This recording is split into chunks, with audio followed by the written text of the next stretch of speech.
Welcome to Wild and Weird Radio, a Wild and Weird West Virginia podcast.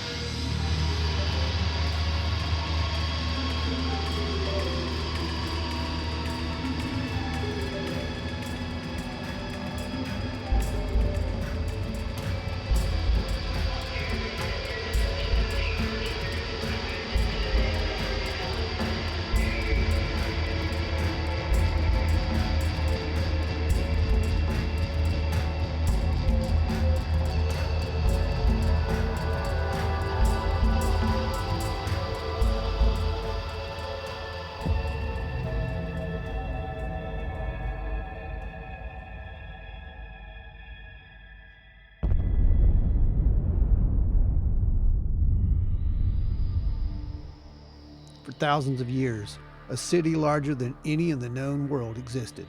Its people, numbering in the hundreds of thousands, would see this ancient city fall within 2 years.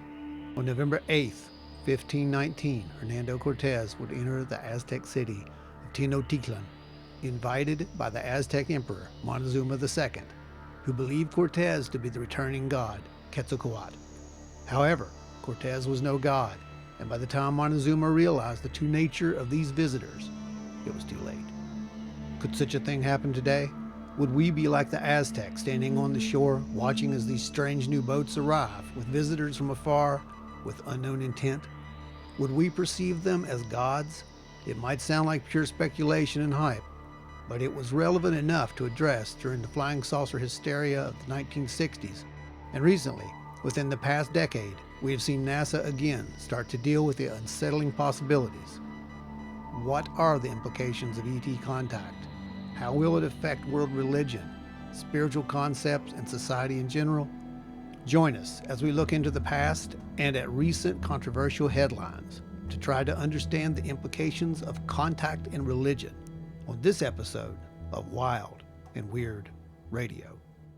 Welcome to Wild and Weird Radio, a Wild and Weird West Virginia podcast. Tonight, we are going to cover some kind of recent news, but it's actually old news, and we're going to fill you in on how all of that shook out. But first, as you noticed, Jess is out on assignment. Apparently, we didn't get enough subscriptions last week from the episode or likes and follows, so she is out looking for like a baby Nessie to go. She's not. No, she's not. Yeah, it's No. what she told me. No. It's No. Anyway. If you guys follow Hellbent Holler, you know it's probably I'm right. She's so not. She's not. Not for that purpose. No. Well, Yeah. guys, like I said, Jess is out today. It's holidays right now, and she had some stuff going on. So Ron and I decided we're going to jump on here. And starting off, we're going to go ahead and dive right into the news desk because we do have some stuff to go over before we dive into this kind of newsworthy episode. Kind of, but hey, I got a quick question. This would be, I know we've already had our New Year's show, the first show of the New Year's, but this is our first taping after the New Year's. So Yeah. how did yours go? It went. I had to work, and then my kid was sick, and then my wife was sick, and I'm like impenetrable. So you know. Oh yeah. So basically, it's kind of the same thing. That's what you're saying. It's just a different day. Yep, same thing, just a different day. Nothing crazy. Hadn't got to go do anything fun. We were gonna go do a first day hike like we have the last couple of years, because Kelly's gotten into that with me. But it's monsoon season here in West Virginia. It absolutely is monsoon season. It's the changing of the seasons, I believe, is what we would call that, right? Yeah. We actually got like 2.5 inches of rain in 7 hours, I believe it was, on New Year's Day. So that kind of shot any kind of hiking you were really going to get done. Especially, by the way, Kelly, I'm having another kid, so me and Kelly have another baby. So taking a pregnant lady out hiking, probably in the pouring rain, It's not going to work so not good. gonna happen. That's not going to be so good, So- man. That's just not something you want to do. Yeah, so we took a pass on the first day hike this year. We're gonna make it up here soon. That's probably a good idea. Yeah. I didn't So do how's yours? anything. How's I your did New Year's? nothing exciting except for test some different tequilas. Nice. Yeah. That's always good. That was good. And that was done at home. So, very responsible and whatnot. Plus we got this massive pizza And dude, when I Yeah, tell tell you, them about this pizza. I don't even understand this pizza. I mean, we ordered a pizza and we thought, well, we're just going to get a a large pizza and we're going to eat it. There you go. There's the New Year's. But dude, when this thing comes, it's bigger. It's like they took two pizzas and put it into one and compressed it out into this massive, gigantic thing. If you'd ordered two of these, there's no way that you could have finished this off. Yeah, that's definitely a party pizza. It was a monstrous party pizza, and it was really cool. So that was a lot of fun. We had a good little time, and just sit around, watched him drop the ball, and I played the automaton. Yeah, I did. Nice. Yeah. I'll be able to play that thing soon. I got Getting it down. yeah, I'm getting it down. So it was a fun time. But back to the old news desk, I guess, right? Yeah, well, So one thing, this is, I guess, kind exciting. of wild and weird news, wild and weird West Virginia news, anyway.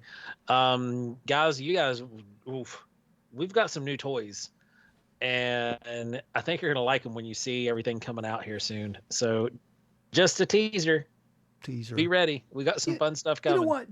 I'm going to ahead and show a little fun stuff Yeah, too. yeah, yeah. Show one Yeah, of them. I'll go ahead and show it. This is we've actually, anyone who's following us over on Instagram already got to see this Yeah. because we do show some different stuff on Instagram, especially our art related stuff. So, you definitely want to find us over there. But this is our little version of Indrid Cold, and he's going to be really, really cool. There is a scale ship with this guy too, Yeah, I was which gonna is say you can't just sell an Indrid by himself. nope. He goes with a ship. Yep. So just wait, guys. So It is this going to is be awesome. Yeah, this is really cool. This is a little sculpt that I did in 3D and printed it out, and I'm gonna paint it up tomorrow. So I can't wait to see what this is gonna look like. This will be awesome, and we'll show everybody. But I really can't wait to see the ship. Yeah, So that's where it's the gonna be ship really cool. the ship should be coming this week. So The ship is gonna be awesome. I just got to get a few more things. As you can see, guys, those of you who are watching on YouTube, I'm in a different location than what I normally am. It's because we're undergoing a remodel here at our house and making a proper studio down here in our basement for us to do the radio show and all that stuff. So you're going to see some different looks behind us over the next probably 2-3 weeks, and then everything will be where it will be. We'll have all kinds of stuff in the background. You'll enjoy it. So Yeah, I'm on the bridge of the Landulosian scout ship. Okay. That's great. Yep, I had to do that because you got to get into these projects if you're going to build this stuff, man. You got to really learn your subject, right? So That's absolutely right. I mean, for real, that's it. Man, I can't wait to reveal some of the really cool stuff we're doing. But let's get to the news desk.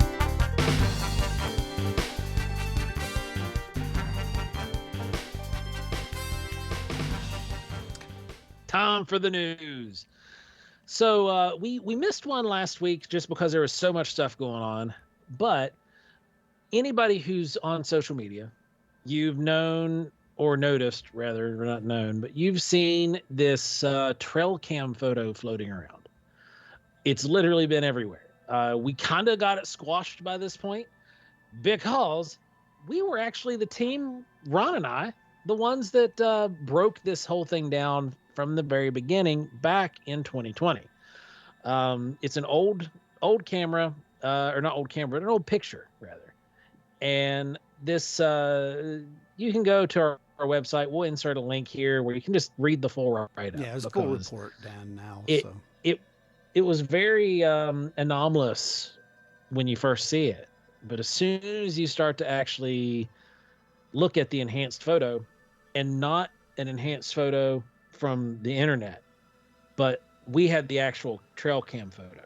We had it sent to us from the trail cam, and we had it in the original resolution, and we were able to decipher a cutoff of a hand holding on to something, and it looked kind of like this. So bear with me real quick. I'm going to show you a physical demonstration. This is what it looked like. You see a clear cutoff around the wrist, and it's a dude. It's a fairly large, like he's about 6'4" to 6'6", based off of the surrounding material in the photo. but he's a poacher nonetheless.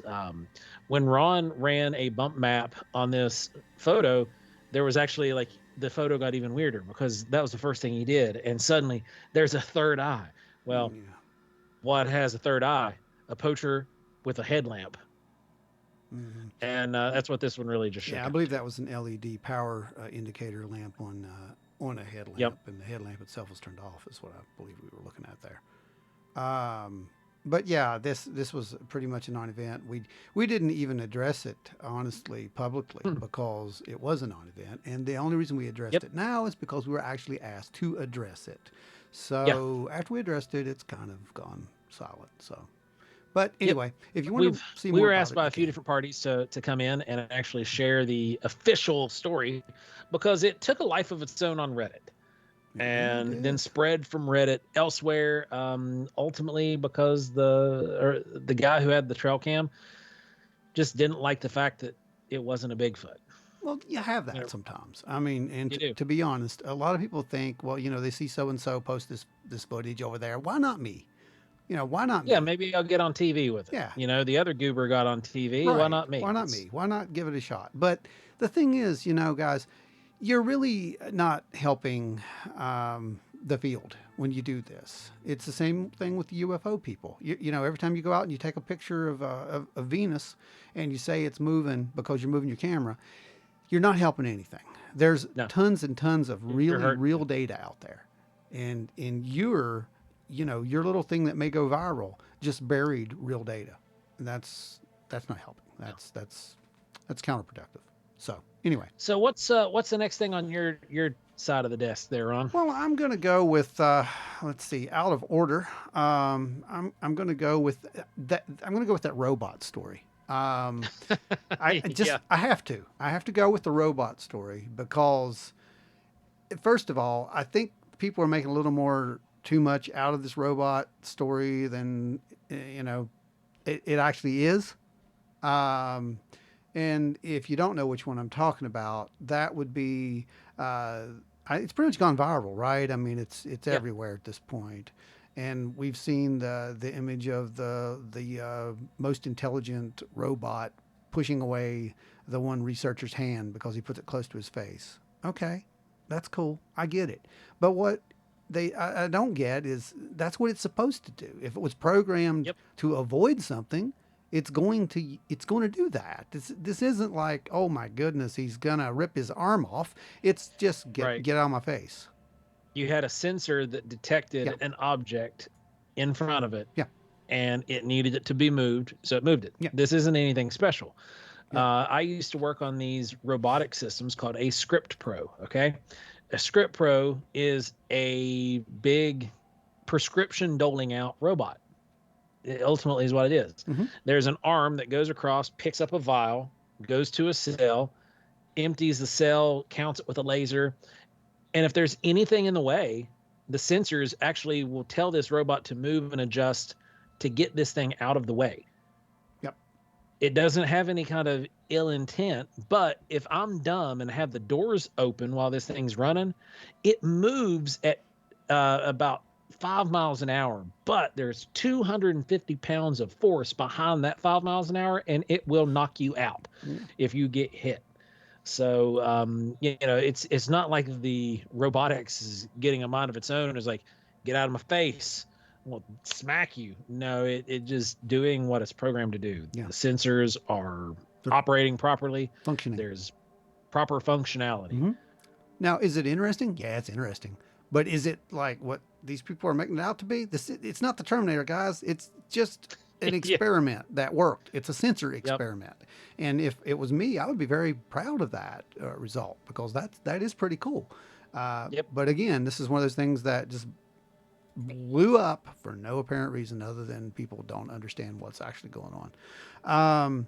Then Well, we're in this Go period of ahead. time right now where technology is at this next stepping stone, where we're seeing the same kind of advancement that we saw when we went from the Nokia phone that everybody was so impressed with that had a LED flashlight on it that barely lit up your purse. To the Razor, the next right? year, Remember the Razor? yeah, the Razor. Yeah. And then the next year, the Razor came out and it had a camera on it. You Dude, could the take Razor was pictures. cool because that was the communicator. You know, that It was. that was it, flipped open. It was a Star Trek communicator. Yeah, it's exactly what And it was. and then 2 years later, you had an iPhone, and the iPhone completely changed the world. It really did. We're in that same kind of paradigm with technology once again, but we're dealing with AI and robotics now, and it is going to get scary. It's going to get really scary, and to Completely get we covered that in a very good episode, and I'll link to that too. And yeah, it'll make you think. But this time, that's not what we saw. This was a sensor test, and it obviously worked. Yeah. You know. The next big thing, I think, was the article from, when was it? Let me find it here real quick. It's a good one. That was from the 27th, December 27th. And that was the article that we need scientific analysis of satellite data on UAP. Satellite data. Yeah, and by who? No other than Avi Loeb. Yep. And it's great. I'm going to read just the first paragraph or so of this because that's all you need to know. You can read the whole thing, and I advise you do, but this says it all. Progress in our understanding of related satellite imagery data may also stem from the new office established. That's the new office that he established recently by the National Defense Authorization Act, the NDAA, for fiscal year 2022. The office, to be created by the mid-2022, will have the authority to start a coordinated effort to reporting and responding to UAPs and significantly improve data sharing between agencies on UAP sightings. That is significant, my friends. It is. This new office will be administered jointly between the Secretary of Defense and Director of National Intelligence, and it will empower military and civilian personnel as well as intelligence community to report incidents and information involving UAPs. That too is very, very important. There's going to be a whole lot of information that we're going to start seeing trickle out here this year. The greatest part of this, if the new office, mind you this, okay? This is direct quote. If the new office will determine that the objects in the satellite imagery data are so unusual that they cannot be human-made and hence are not a matter of national security, that's a key word, then it would make sense to subject the data to scientific analysis. A natural or extraterrestrial origin will be of international interest and benefit humanity as a whole and enrich our shared scientific knowledge. If it's not a matter of defense, then everyone needs to know, is essentially what it's saying there. So we're moving into this weird gray area, aren't we, when it comes to this whole possibility of contact. And what's the next story we got, Joe? Well, the next story is actually the story that we're running with for this entire episode, because there's major implications here, and it is not what immediately you thought it was when it first ran. And that would be I think it was the 24th, it was originally ran by a BBC article that said that NASA had just hired 24 theologians to assess how the world would react if we discovered alien life. Now, for anybody who's been in this field for, I don't know, at least the last 5 years, you know that this happened 4 years ago. This is not a brand new article. Or at least it's not brand new information, not to us anyway. We knew this happened. And if you were to Google this right now, and because Ron and I were talking off air before we started, and this is just a part that I wanted to throw back in, is because if you were to Google this topic right now, and or even DuckDuckGoose, whatever search engine you're using, if you were to type this in and search it out, that NASA hired 24 theologians, you are going to get NASA hired 24 theologians. No, NASA didn't hire 24. NASA hired 24. No, NASA didn't. And it's going to be staggered all the way down because there's so many articles. Some of them are talking about how this was an older project that was put together by CTI, which is the Center of Theological Inquiry. They're based out of Princeton, New Jersey, and this was all funded through a grant. Now, Ron can explain to you why this had to be funded through a grant and why NASA couldn't necessarily just hire 24 theologians. Now, the big reason that NASA wasn't just going to hire anybody is that NASA actually went under a hiring freeze 4 years ago, and you couldn't get anybody into NASA at that point. There was their budget was being straight off of grants anyway. So everything had to be operated off of grants anyway. But there's a very important reason that Ron will tell you about right now. Well, the biggest reason is that the Freedom from Religion Foundation pretty much got onto these guys. But we'll go over that in the main story. But yeah, this is a real, it's a real weird story. And that's why Yeah, we it wanted is. to do it. We wanted to pull it out of the headlines and actually run with this and make it an actual, topic. Well, and it's the one reason we wanted to talk about is Ron and I have literally had this conversation about this instance for 4 years. Multiple We've times. talked about this and what CTI was doing with NASA and how NASA and them were working together and how this all played out, because it has major implications. And we see a lot of people that we know sharing the article, and then a lot of people that don't know what's going on trying to be like, well, wait a minute, I'm looking this up on Google and it's saying that this didn't happen. And so there's a lot of folks out there that just really don't know what's going on with it. So we are here and we're going to give you at least our take. This is going to be an opinion piece, really. Yeah, but it really is. It's just as good as anybody else's, because whenever when we're looking at this kind of data, we're dealing with something that is unknown. We're dealing with something that is kind of scary, and people veer away from it. Some people dive right in, and we're one of the ones that dive right in. And we're going to explain the implications behind this. Yep. So now we're going to start from the beginning. Wait. We missed a couple really important things in the news here. Let's get those real quick, okay? First of all, we lost Harry Reid. Yeah, we did lose Harry Reid. That was major. And to us, that is major, because he is the one who got the ball rolling on pretty much all of disclosure. This, right? Yeah, right. He's one. And do you think that maybe he knew that he didn't have much time left? Well, he did have cancer. Because he knew he was living on a extended period.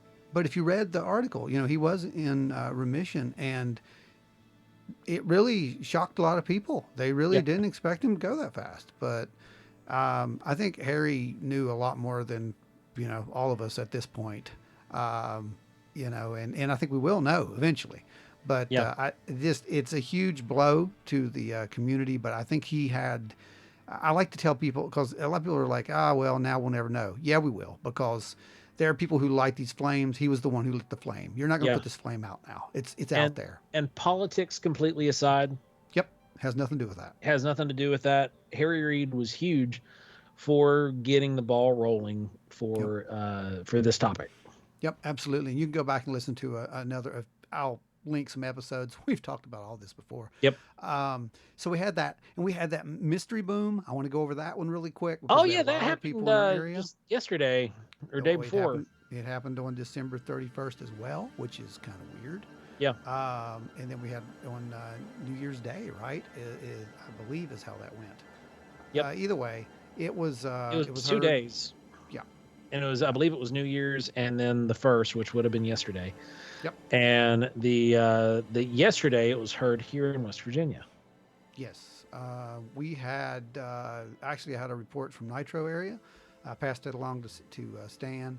At the time, there was no mention of this thing on the American Meteor Society. It did eventually show up on American Meteor Society, and since we have both pretty much said, this is probably just a big meteor that exploded. However, there was no fireball reported. There was no fireball reported as of yet, but that was for the 31st event. There has been a fireball since reported for the New Year's Day event. Okay. So it has come through. Gotcha. We figure that these guys were probably, just coming in later and putting the data in. But yes, always check the American Meteor Society's before you run and say it was extraterrestrial. I guess Yeah. is what I'm getting Yeah. at. So anyway, that's the news. And now let's get on to this thing because, like you said, it's really confusing to a lot of people. Well, it goes back to 2015 is when this all started. And in 2015, the Center for Theological Inquiry was beginning to work with NASA on the potential societal impact of finding life beyond Earth. Now, Joe, Now, we've heard this before. we have, and now NASA did fund a portion of the program, but that ended in 2017. So NASA funded from 2015 to 2017. 2017 to current day has been funded by CTI. And NASA's official statement is that none of these personnel were hired directly through NASA. That they were not consultants or spokespersons for the department. They have to say that legally. That's why this was all done under a grant. Mm-hmm. So we've talked about this before on here about how society would respond. Well, this was covered in the 1960s, bud. It was. This It was was. the proposed study of the implication of peaceful space activities for human affairs. This is the Brookings Report, right? Yep. So that's the same thing. And it basically says what we're dealing with right here, in a way, I think. And that was how will society, you know, react to the possibility that these things could be extraterrestrial? Because these things were seen flying around, through the 50s and 60s. So They were. there was this part of the government saying this could be extraterrestrial, just like there is now. And it's the same. That hasn't changed really, right? Except for now, it does seem like we are moving more into the extraterrestrial hypothesis, a lot more. And this kind of gives a little bit of credibility to that. It makes sense to me in a planning stage. This is what you would do. It is, because you would have to have some kind of, I guess we'll call it damage control. I like that. Yeah. Because Assessment or damage control. Yeah. think about this, guys. How many people, and I'm a former minister. I'm still a person of faith. How many people do you know that their entire paradigm would be shattered by the existence of life beyond Earth? I mean, this is a serious question. No, it's a serious question. We've asked it multiple times too. Yeah, there are people who would absolutely melt down. And when people begin to melt down, we got to see a microcosm of this. Yep. Over the last 2 years. When people start to melt down, things begin to get squirrely. Now imagine suddenly you feel as if everything you knew was a lie. Well, it doesn't have to be a lie. It just means that there's more. If we go back, I think it was to 2015-ish ballpark timeframe, when the Pope actually made his statement and addressed the clergy, and the Pope being the leader of the Catholic Church, saying that if there are extraterrestrials, then Jesus is their savior as well. I believe he used the term that they would be our extraterrestrial brothers, Yep. or something to that nature. Yep, something to that effect. I'm actually going to find the link because find the actual quote. That is a very important piece, and you're right. And again, we're looking at the same time frame right here. We are. It's right in that same ball window. Yeah, because this was 1617 is when this doctor was actually hired, or not hired, I guess consulting with, is that the best word to use there? I mean, approached. Well, okay, they were approached. Yeah, approached. It was approached. I like that. Yeah. Yes, it was approached because we have to, it depends on who you look at, and I guess that he's writing a book which should be out later this year, and we'll be able to clear that up a little bit better in that. But it falls into the same time frame as when this was occurring. So in 2004, May of 2014, the Pope said in front of a congregation during a morning mass in May of 2014. He said, if an expedition of Martians arrives and some of them come to us, and if one of them says, me, I want to be baptized, what would happen? The Pope said during the morning mass. So, you know, he presented it in a way of like, what if these people came, or what if these entities came and said, well, we want what you have. We want this inner fulfillment, this connection to creation. Then what? And he goes on to say that I can imagine an infinite number of worlds like Earth, where a Garden of Eden on each one. And in these gardens of Eden, half of the Adams and Eves will not eat the fruit of knowledge, but half will. But half of infinity is infinity. So infinite number of worlds will fall from grace, and there will be an infinite number of crucifixions. So this the Pope is confirmed the multiverse. the Pope confirmed the multiverse, essentially. Yeah, That's what I got out of that. I don't know what anybody else got out of that, but yeah. Yeah, yeah, but we're looking at this. We'll call it a crisis of faith, because that's really what would happen. Yeah, and you're starting to see more of an acceptance, or at least you're seeing more of an acceptance on one side, and on the other side of the coin, you're seeing like the exact opposite. It's almost like the 1960s all over again. And these beings are coming here and they're going to try to kill us. They're demons, they're fallen angels, they're impure, so they must die, kind of thing. And that's not what we want. That would be bad. Yeah. That's that not would good. Let's not label something we no. don't understand, people. This is, if there's anything that you've ever listened to us say and you've taken seriously, take this seriously. Don't label something like this that you don't understand. It will not end well. It's 100% true. Now, the reason they want to study what society would do is because the Brookings report deemed that if any of this really got out, that it could shatter the religious aspect and the religious quilt work of America, and that there would be a fundamental breakdown between people. Society. And it would start with individuals and then grow to a much larger problem with society, where we would be faced with a collapse of not only the economy, but our way of life. Yep. And what do you do about that? Well, you get a hold of about 24 theologians from every faith under the sun, and you start to figure out, okay, what do you think? What do you think? Exactly. Yeah, that's exactly what you do. You're 100% right. That's what I would do. I mean, that's what we would do. Anytime we have a serious issue, we don't make the we don't do it all ourselves. We don't make the assumptions and come up with the plans. We talk to other people. We talk to, if I don't know anything about it, I'm going to address it to someone else. It's the same thing that these people do.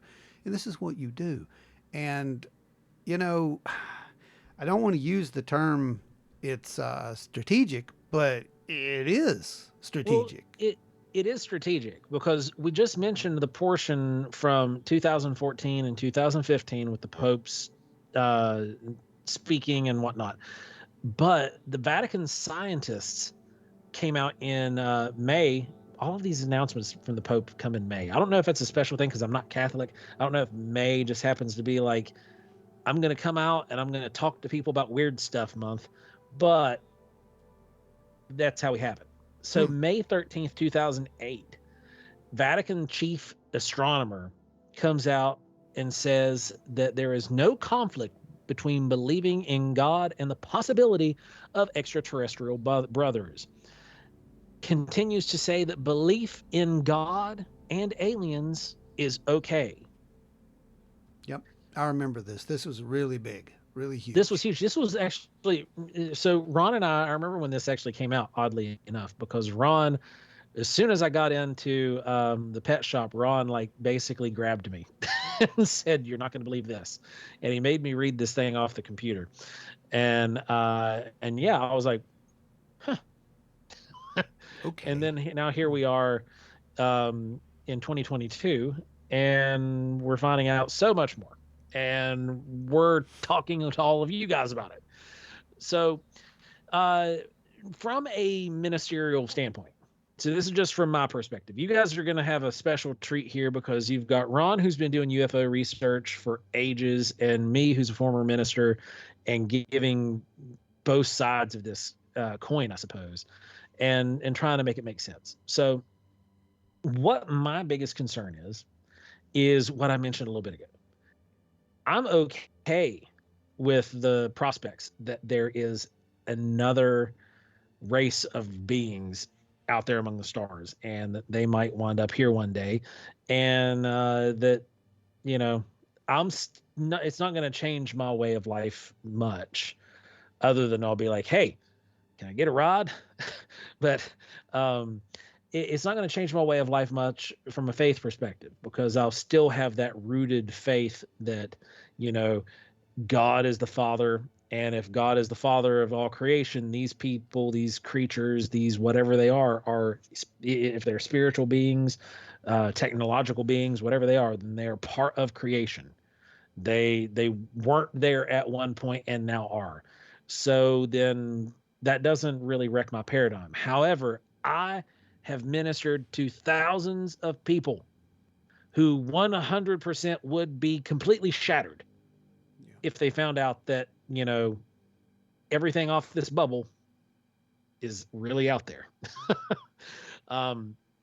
It creates a question of not with your faith so much as it is with your ideology, because people, especially particularly the American church, we have our ideology and our faith interlocked. It's not how that works. It's not how it's ever supposed to have worked. Your faith is supposed to go beyond what seems logical, not you try to mix your logic into the faith to make it, you know, make sense, because there's certain things about faith that don't make sense. You know, I've seen crazy things happen that should not happen, that do not make sense, but they happened in front of my eyes and I can't deny them. Now, it's the same kind of doesn't make sense sort of thing if an alien craft would come down and a being stepped off of it and began having a conversation in my head with me. That wouldn't change my aspect between me and God. Suddenly my relationship with God would be like, from this much of a spacing to this much of a spacing, because I'm gonna be like, hey, what's this? Not so much one of a fear reaction. It wouldn't be driven from a fear perspective, but a lot of people are. There are so many people who see demons behind every shadow and just stumbling blocks behind every corner.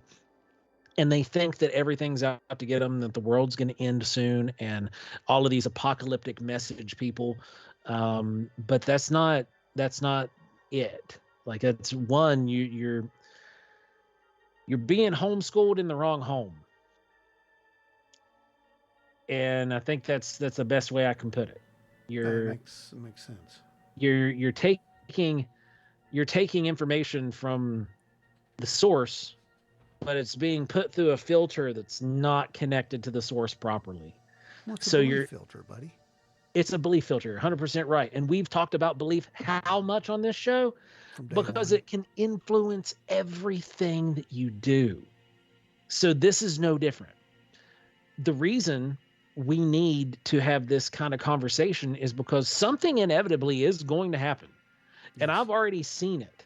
I've already seen people in churches who are like, these things are of the devil. How do you know? Have you met one?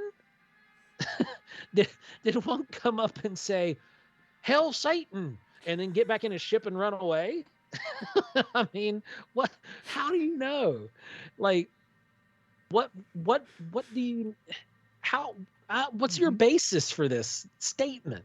You know, and there's a guy that I've spoken with a few times, and he's actually fairly well respected in the UFO community and in the paranormal community, and that's L.A. Marzulli. And I go check out his work. But he is one of those guys who is Mr. Doom and Gloom when it comes to the UFOs, and that they're going to be part of the Great Deception. Could they be? I don't know.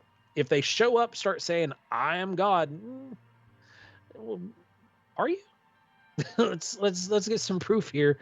We need a little bit more than just you showing up saying that. I'll give you that much, but it shouldn't be something that should fundamentally change who you are and shake the foundations of your relationship with the Creator or your relationship with your faith, whatever it is. It shouldn't rattle that, because this is something that exists outside of that. This is an outside force coming in. Now, that means that you can take that faith, that relationship, faith, religion, whatever, and you can start to make sense of what is happening in the current day, because it does work that way. You can do that.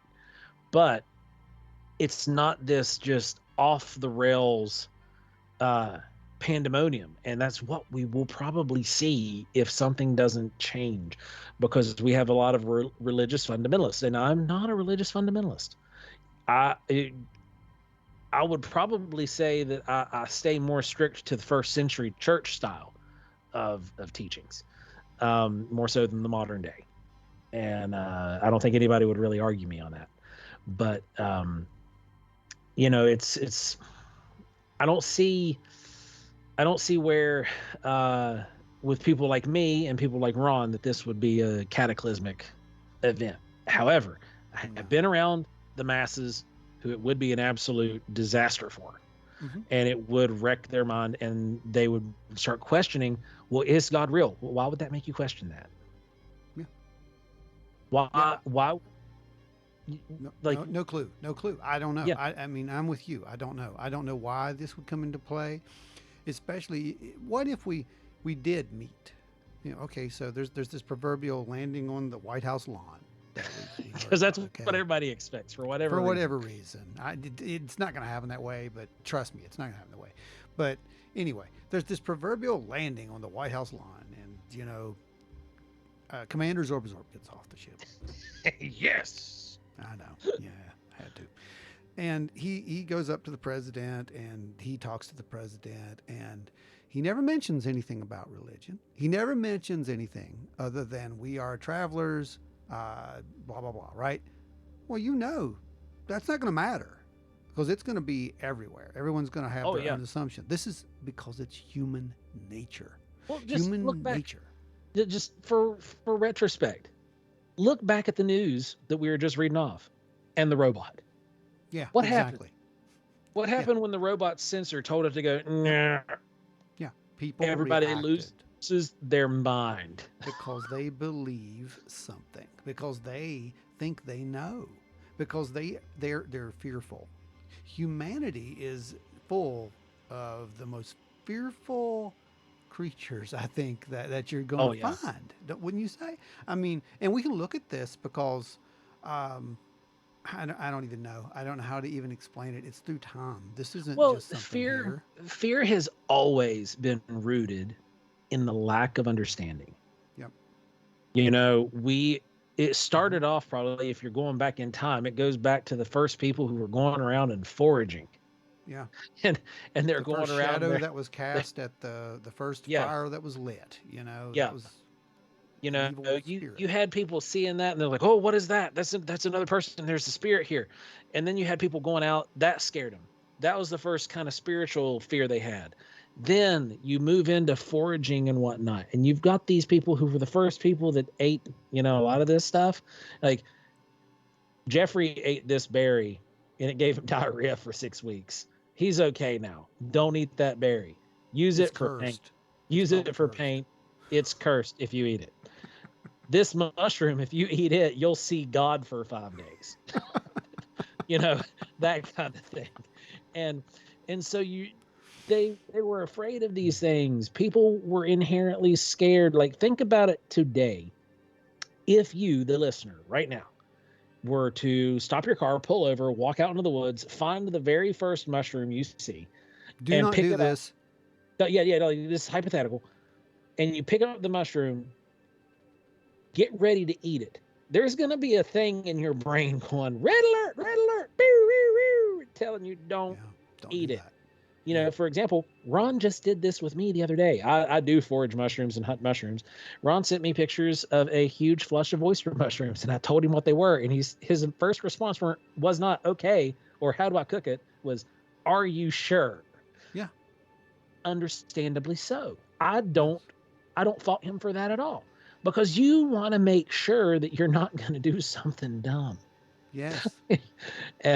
and it's the same thing with this. It's something we don't fundamentally understand because it's not part of our paradigm yet.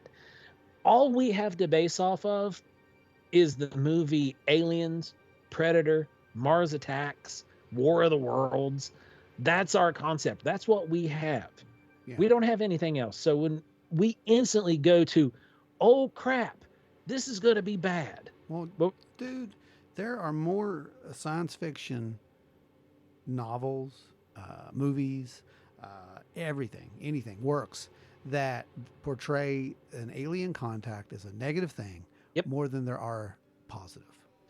And, you know, we had spoke about this too, not too long ago. I think it was actually the first time we talked about doing an episode of this nature before this article even broke out. One of my favorite sci-fi series has always been Alien Nation. Alien Nation, yeah. And I fully believe that if there was some kind of civilization, advanced civilization, that accidentally wound up here and shipwrecked, for lack of a better term, you could go back and watch that movie and it would almost be verbatim, if not a little bit better than how things would go in reality. Yeah. And I think that the author of that really had a good handle on society and how they would react in this kind of a situation. So coming from your perspective, Ron, because we've heard a little bit of my side with the religious side and the theologian, I guess you could call it, aspect. But what would it be like, you know, from the UFO research side? I think from the research side, you know, it's going to be a split. You will always have those people who are going to argue amongst it. You know, it's this, it's that. They'll have, you know, the defectors who are, like you said, convinced that this is a spiritual thing. This is the end of days. Yeah. Well, very well, maybe. I don't know. Maybe it's just an interpretation of that. So a good example of that right now would be the changing gears that Greer's had. Yeah. You know, and some of the people of his ilk, the direction they've gone, they've taken a sidestep from the I guess you call it physical research, and now it's into almost a religion. Yeah. Yeah, dude. That's because, and, you know, again, there may be a reason for that. I don't know. This is all interpretation. You've heard me say it a million times. Labels, labels, labels. So which one are we labeling? Are we labeling something that's spiritual as extraterrestrial, or are we labeling something extraterrestrial as spiritual? I think that is where we get into this. And that's why you need people like, you know, 24 theologians to come together and discuss this and the possible implications or ramifications of this kind of contact. Well, think about this for a second. Anybody who's listening, if you've never listened to us before, we've mentioned this in past episodes, but think about this. If you go back and you read the accounts of the very first time that Indrid Cold appeared to somebody, the very first time that Valiant Thor showed up, the very first time that any sentient contact has taken place, and you hear about it, the first contact of these beings, it is always, do not fear, or don't be afraid. Doesn't that go back into even... We're going to span the pages back into the Old Testament. Yep. Where angels were showing up to the Old Testament prophets, and first thing out of their mouth, be thou not afraid. Yeah. but it was just in, pretty King's English. Yes. Right. And going then from the Old Testament to the New Testament, Gabriel appears to Mary. Do not be afraid. I'm a messenger of the Lord. If you hear from valiant Thor, don't be afraid. I'm a traveler. I'm here to bring a message.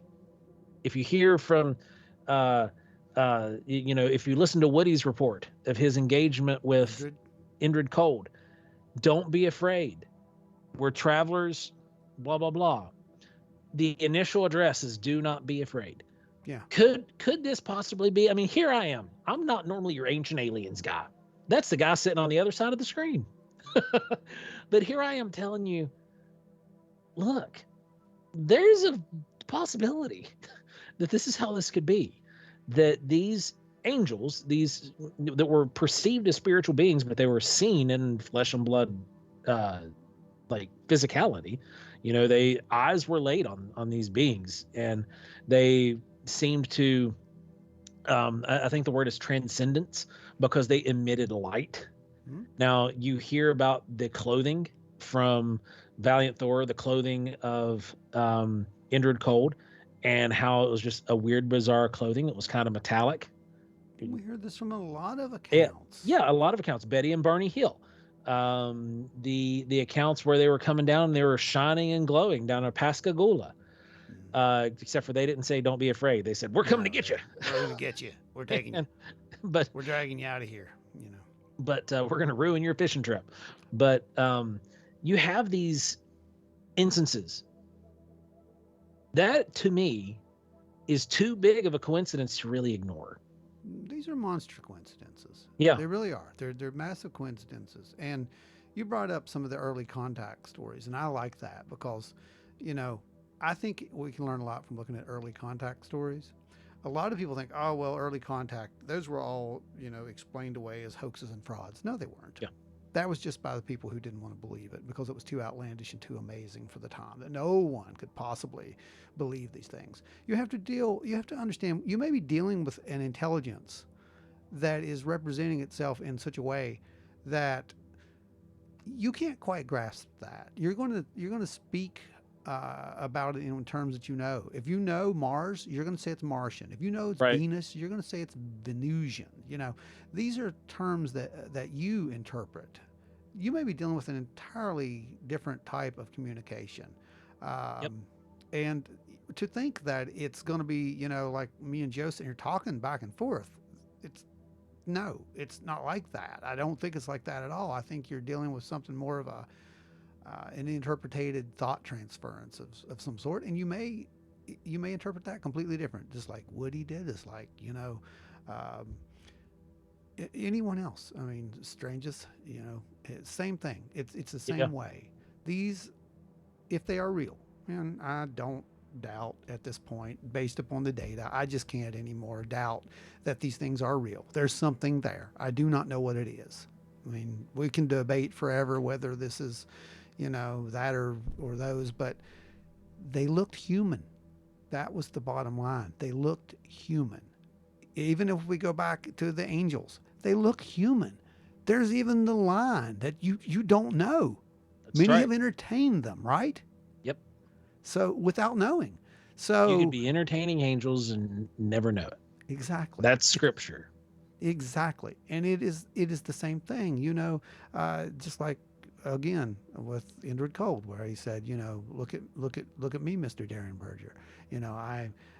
I bleed the same as you. I look the same as you.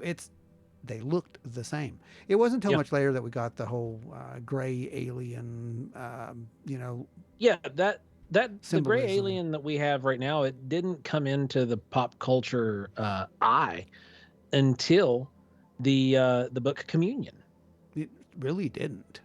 Yeah. And well, I would say it kind of did with Betty, but again, it wasn't quite like that. It wasn't quite like that because she even gave more humanistic features in her descriptions in original drawings. They were just smaller, Yeah. But again, I don't know. Maybe that is what they look like. Maybe they look like something in between that. Yeah.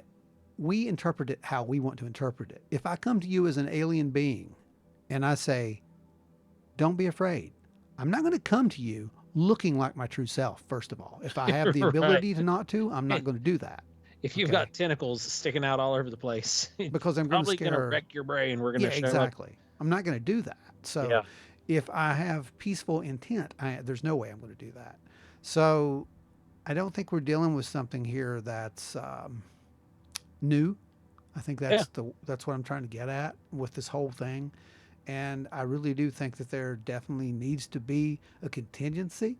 There needs to be thought on this. I used to say back in the day when I started really looking at this stuff, I said, you know, humanity at one point in the future will have to be very careful who it turns over the keys to the kingdom to.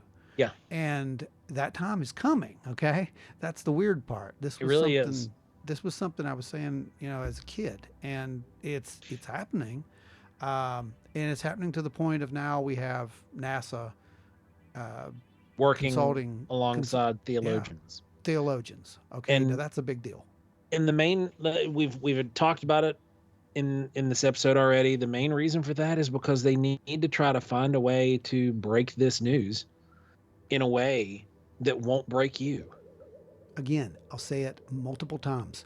To do that properly, if it is still within our ability, it has to be something non-confrontational, Yep. something remote, either a signal or the discovery of a microbial life form, something to this nature, It'll something start remote.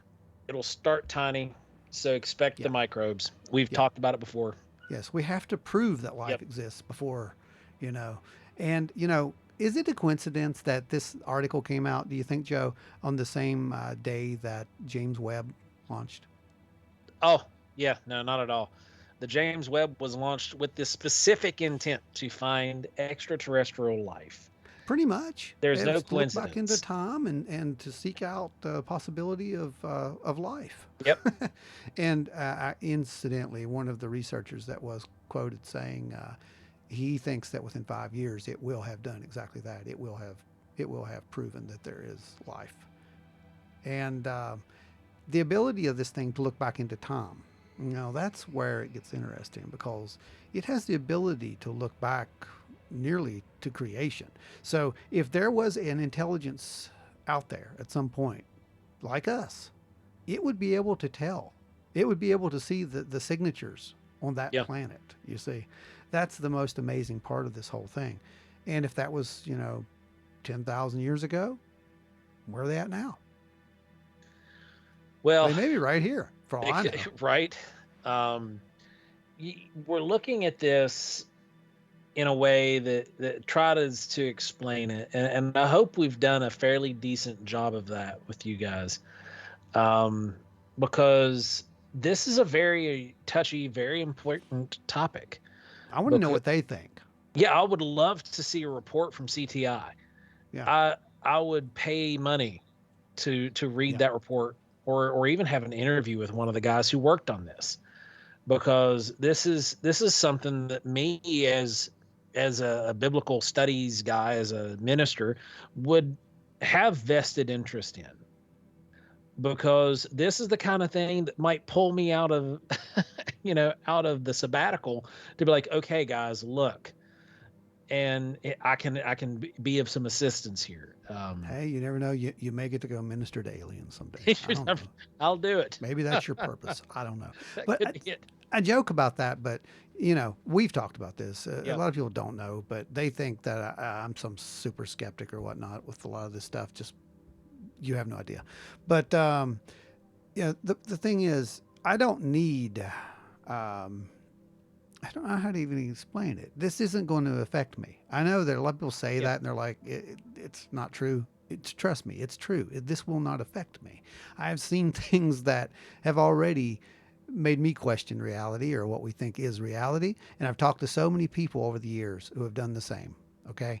Yeah. There is something way bigger going on out there than you could possibly imagine. And it's amazing. Okay. But, you know, it all is going to come down to how are they coming? Okay. That's Yeah. what it's going to come down to. We know it's coming, but how is it coming? You know, is it, like I said, we have several possibilities, and we've talked about this. I've looked into the possibilities and I've showed you different possibilities, and we look at these signs all the time. It's like, well, is it this one or is it that one, And yeah, the possibility is this is going to be something that we can control, or it's going to be something that's been taken out of our hands. Yeah. As of right now, I really do believe that this may have been taken out of our hands. I don't think that this is something. Well, And because what's easier, trying to transition or just leaving things the same? right, exactly. It's a lot harder to transition, and it's a lot harder to transition in X amount of time, isn't it? Yep. So if you could just going back in history, if you could just pass the buck and be like, I'm Yeah, gonna let somebody else fool with this. which is what they did. Yeah, they just That's kept passing the buck and saying, hence we're gonna 75 years of cover up, my friend. yeah. And Right there. now we could be in a situation where it's the timeline is moved up. What you said. The We don't timeline. have a choice in passing the buck anymore. We've got to face reality, face what's coming. Yeah, a reality of some sort. So all that we can really do, and maybe this is it, man. Maybe this is what brings humanity together. I don't know. I know there's a lot of people who think, oh, well, that's what they want. They're going to fake an alien invasion. I want to address this really quick because this really ticks me off. Okay, first of all, Yeah. And here's why it ticks me off. For years, and I do mean years, decades, we had sit around and we had pondered and thought about the day that we would make contact. And to think that the paranoia has set in so deep now that we would question a massive mothership if it were to appear. There would be Yeah, people, Joe, who would say, that's Project Bluebeam. That's not real. That's a hologram. That's a hologram. But those are the same people that are also the people who are going to be like, aliens or demons. Yes, exactly. It's literally the same people. It really is. So we're going to have to deal with this stuff. And that means we're going to have to come together on a page. I don't know what it's going to take to bring these people together. I'm not here to change minds as far as whether you believe in aliens or not. I really don't care. That's up to you and, the way that you think. If you see the data, you can't deny the fact that there's something there. What it is, I couldn't tell you. Where it's from, I have no clue. I've always said they may not be as alien as you think they are. Right. This may be something that's so local to Earth that, maybe they were at one point, but maybe they're not anymore. Maybe they're you. Maybe they're me. Who knows? But the whole point being there is that we may have ancestors, and those ancestors, they may be here and there may be some out there. I don't know. And I kind of think that that's what the Pope was hinting at in his little speech as well, the whole space brother thing. Yep. You have to remember the early days, that's what the contactees were saying. These were called the Space Brothers. You're right. Incidentally, that's the name of my band. I just want to throw that out there. But because, it's a cool name. But no, I think that there's definitely something is brewing. I don't know what it is. And without going into belief systems and sounding like you're trying to start a cult, it's very hard to address this stuff, and it's very uncomfortable for people. So I want to hear from our audience what you think. Will this change your mind? Will this make you think differently? I think it's all going to depend on, like I've said, what these are when they do show up. How, like Joe said, well, if they show up and they claim, hey, we're God, okay, someone's going to have to show some proof. I mean, I don't know what that's going to be, because let's be real. If you've had 10,000 years to come up with technology, you're probably going to look like a god to us anyway. You would. So, I mean, for example, just if you've never watched Stargate, go watch that. There's a brilliant example. Yes. Yeah. So brilliant example. So like Ron was saying, guys, we are really interested in having a conversation with you guys. If there is anything that you have questions about pertaining to this that we might not have touched on, or something that you wanted us to go a little bit deeper into, just let us know, because we will set and go in with you in depth, and we can have this conversation over at the Wild and Weird Talk page or down below on YouTube. If that's where you're watching, you can just chime into the comments there, and either one of us can jump in at any point. So what we're dealing with is something that is possibly cataclysmic, possibly very beneficial. I like that. I like Yeah. that. See, you did that the right way. You didn't do this in the crazy doom and gloom Nostradamus prediction kind of way. You said it's either good or it's either bad, and that's really what it is, isn't it? Yeah. I mean, we don't know. That's We don't. a case in line. We do not know. We only know that there is something that is going to happen, and just don't know what it is, and we don't know when. It could be tomorrow. It could be next year. It might be 100 years from now. We don't know. So, guys, if this episode has helped you at all, at least understand the a fragment of what this article was trying to get out there, and a lot of it cleared up any of the confusion that some of the folks might have had, or if this episode could help you explain some of this stuff to some other folks, let us know. Send us an email. You can get a hold of us at wildandweirdwv@gmail.com, or you can just comment below the video or reach us over at Wild and Weird Talk page over on Facebook. This is a topic that we want to run a conversation with because this is pretty big deal. And it's good to have the conversation now rather than later. And I think that is what we're seeing here with this this report. This is why they did it. If we can facilitate that conversation, that would just absolutely make our day. So sound off down in the comments. And please. Let's make sure that we also understand, again, we don't care what you believe. No, we don't. This is, if you're having an issue with trying to understand it, you just want some answers, or you just want to bounce ideas off, that's what we'll do. We're not here to make you believe one way or the other. Yeah, we won't sit and preach to you. We're just talking about this specific topic here, and we want to help. We want to help make sense of it because currently nobody's doing that. No, they're not. And there's too much fear. Yeah. So here we are. We've got our hand extended out to you. Jump in the comments or send us an email. Or even if you want to come on the show and even have a conversation about this very topic on the show with us, just get a hold of us and let us know. We'll have you on. That'd be great. My friends, I have a feeling we will be talking about this again. Yeah, I have a feeling UFOs will be in the news a lot this year is what I have a feeling. So, yeah, we'll just have to see what happens with it all. Well, guys, I think that's going to wrap us up for tonight. So, like, share, and subscribe. Go ahead and hit that alarm bell over on YouTube so that way every time we post a new video, because you never know, we post from Wild and Weird Radio. We also post our research content. You can get notifications of anything we post, and it'll come straight to your phone or your computer. It lets you know that we've got new content that you can go observe. If you have had a sighting of a UFO, Bigfoot, had any kind of paranormal experience that you would like to report, jump on over to wildandweirdwv.com. There you can click the Contact Us tab, and it will direct you to our standardized sighting report. It's just brief. It's nothing like huge. Just answer a few minor questions and tell us about your sighting. A lot of them are drop-down menus too, by the way. Yeah. I made it very simple. And if you would like to join us on the episode for to share your story, or even just join us for a topic, let us know. We'd love to have you on. And as always, thank you to our news contributors. We have our own little army of field reporters now who are sending in news topics to us. So that way we're not constantly having to look for this stuff ourselves. This week's special standout is Brandon Wills. Thanks for sharing the reports over on the page. We really appreciate all of the feedback that you guys give us every day.